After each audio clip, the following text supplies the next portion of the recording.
What's up with this seasoning? So bland. Do you think I'm sick or something? You should just quit if you're going to do such a lousy job. My mother-in-law, who moved in with us, complained to me almost every day. I couldn't take her verbal abuse anymore, and even when I talked to my husband about it, he didn't believe me. Finally, the stress broke me and I started taking steps toward divorcing my husband. That's when an opportunity came my way. I'm Lily, a 31-year-old working wife. My parents divorced when I was young, and I was raised by my dad. I wanted to become independent as soon as possible to make life easier for him. I saw how hard my dad worked to raise me, and even when I suggested he remarry, he'd say, "Not until you're on your own." I studied hard and graduated from a prestigious private university. I managed to land a job in the sales department of a decent company. Finally, I could give back to my dad. That's what I thought as I worked hard. I met my current husband Jackson 3 years into my job. He transferred to my department, and he was the same age as me. He was always cheerful and laughter never ceased around him. Back then, I had no desire to get married and saw Jackson as just a cheerful colleague. But then something happened that changed my perception of him. It was when a new employee I was training made a big mistake. Jackson helped me as I worked overtime to cover for the mistake. I was submitted by his serious expression at that moment. Normally he's always smiling at work and often talks while working, but there he was silently and diligently helping me. I found that very attractive. In the heat of the moment, after successfully completing the work, I confessed my feelings to him. Jackson seemed surprised, but immediately smiled and said, "I like you too, Lily. Let's date." After about 2 years of dating, we got married. We started living together in the apartment he had been living in, and both continued to work. Life with him was smooth, and we happily shared household chores. But that life was shattered 2 years into our marriage. The trigger was the sudden death of my father-in-law. He was only 65, but died suddenly of a heart attack. My mother-in-law, who had been living with him, was now alone. Concerned, Jackson asked me, "Please, can we live with Mom? She's devastated after suddenly losing Dad, and you're the only one I can rely on." So I quit my job and started living with my mother-in-law. "I'm worried about her being alone, and you're the only one I can rely on. So, quit my job and started living with my mother-in-law." I had only met her a few times a year, but she seemed quiet and not nagging, so I wasn't particularly worried. In fact, I wanted to be helpful to her after she lost her husband. But that feeling quickly crumbled. My mother-in-law turned out to be very critical, especially towards her daughter-in-law, me. I was tired of my mother-in-law's constant complaints about my housework and her belittling of the remote job I had worked so hard to find. Adding to my stress were Jackson, my husband, and Mason, my brother-in-law, who always took her side. Mason had moved to New Orleans after getting married and couldn't help around the house. Yet he never missed an opportunity to meddle in our affairs, calling me, Jackson, or my mother-in-law to give his 2 cents. My mother-in-law started complaining to Mason more often, knowing he was on her side. Hey Lily, I'm bringing some friends over tomorrow. Make sure dinner and snacks are ready, okay? Wait, didn't I tell you I have plans tomorrow? Jackson is off, and we were going to watch a movie together. What? You have a problem with that? Who do you think lets you live in this house? My friends want to meet Jackson too, so I planned it for his day off. You're just a housewife. You can't watch a movie anytime. This was typical of her. My son is the one who earns the money. She acted as if the house was solely because of her son's earnings. She disregarded my contributions, even though I also worked from home and contributed to the household expenses. I wanted to live peacefully, but I had my own life and interests too. I wasn't just a housewife, I had a job. But try telling that to her. She'd immediately complain to Jackson or Mason to vent. She acted as if I was the one making her life miserable. Jackson, listen. I told Lily I was inviting some friends over to meet you, and she got angry. She doesn't want me to invite anyone. Mason, can you please talk to her? Every time I ask her to do something, she gets mad and says I'm disrupting her plans. And then I'd get an earful from Jackson, and nonstop angry calls from Mason. "What's wrong with Mom inviting guests over? It's her house. She has every right." Why are you treating Mom like this? Are you just pretending to be helpful while actually eyeing the house? Jackson, who used to be so kind, started taking his mother's side ever since we moved into her house. Mason believed her too, accusing me of being a cold, gold-digging wife. No matter what I said, Jackson would defend her, saying Mom lost Dad. She's had it tough.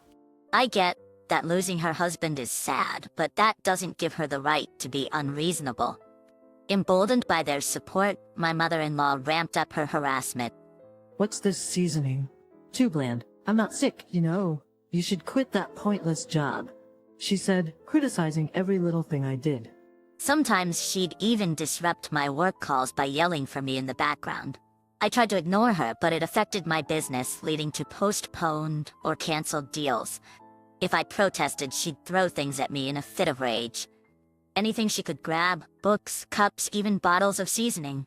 Once she threw a dictionary that hit my face, leaving a bruise. Neither Jackson nor Mason believed me, instead taking her word that I'd made up the injury to blame her. The stress from living like this started taking a toll on me. I began to either throw up my meals or couldn't stop binge eating. Whether it was the binge eating or just the stress, I developed alopecia areata. I knew I had to do something before my health completely deteriorated. The more I thought about it, the worse my eating habits became, and eventually I was hospitalized for a stomach ulcer. You might think being hospitalized for an ulcer is terrible, but those 2 weeks away from my mother-in-law and Jackson were a relief. They only visited me once, so I didn't have to deal with them. The nurses took excellent care of me, and this hospitalization was a great opportunity for me. And I had time to think about my future. Being away from Jackson and my mother-in-law made me realize what happiness felt like. When I calmed down and thought about it, I realized that I had been treated unfairly. I started contemplating divorce. When I was discharged, I was surprised to see Jackson had come to pick me up. As we drove home, I wondered if he'd changed his ways. But no, he hadn't. While I was in the hospital, he'd been doing all the housework because my mother-in-law refused to help. Even when Jackson appealed to his mother-in-law to help her balance work and housework, it seems that she did not do any housework at all, thinking, "You live in my house, it's only natural that you should serve me." Her attitude made him slightly more sympathetic to me, but it was too little too late.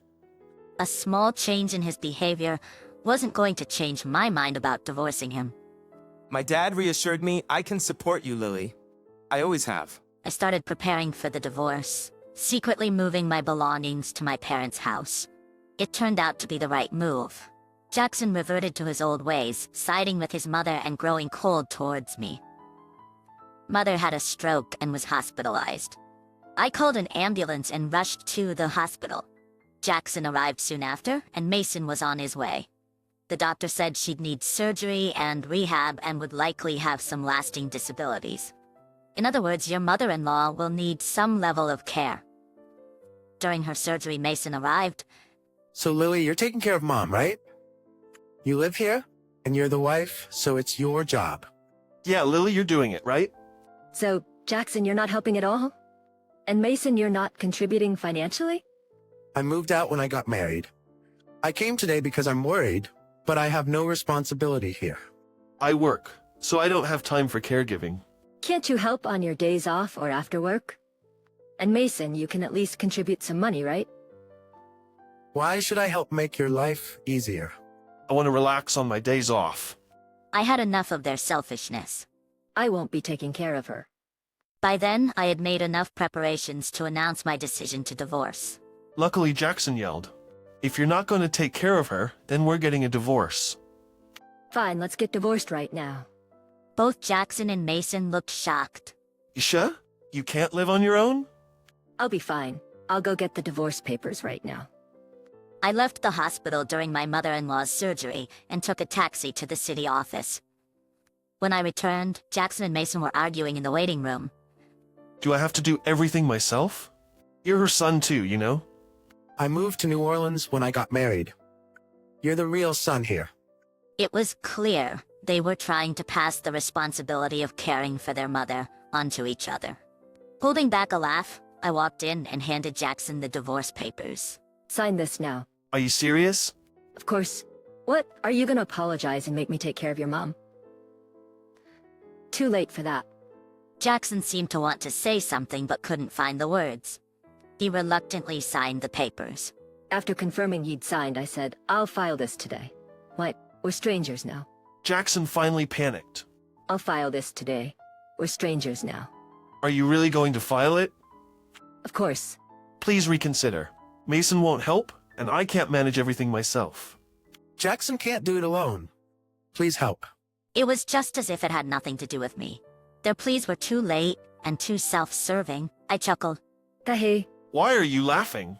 you guys are ridiculous. I told you it's too late. You're not trying to keep me for my sake, but to avoid taking care of your mom.